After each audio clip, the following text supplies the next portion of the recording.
Dumating na po itong pyesa natin from Lazada. So ito po yung first upgrade natin. Lalagay tayo ng rain gutter.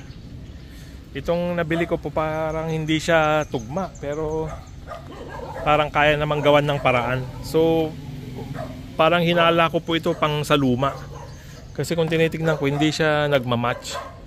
Pero pag kinuan siya, mamaya pag nilagay mo rito at itutupi rito sa bandang harap, medyo pwede naman. Pero kung ganyan lang po siya, kung susundin yung tamang hugis niya, so ang hirap niyang itugma dito sa Euro 4 version.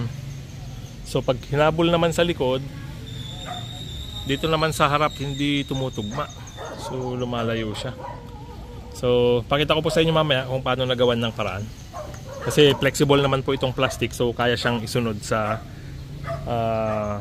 shape na gusto natin. Okay, pakita ko po sa inyo pagkatapos naman. Okay, so ito na po yung kinalabasan after installation.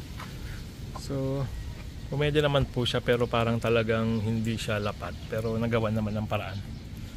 So merong isang area rito na parang may uwang, so buti na lang meron itong parang rain gutter, so siya ang mag-absorb ng hangin, so hindi itong rain gutter.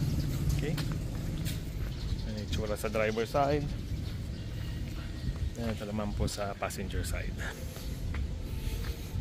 Okay, ganda rin po naman. And malaking bagay po yan pag umuulan, so pwede mong buksan ng konti yung salamin na hindi pumapasok yung tubig. Okay, salamat po.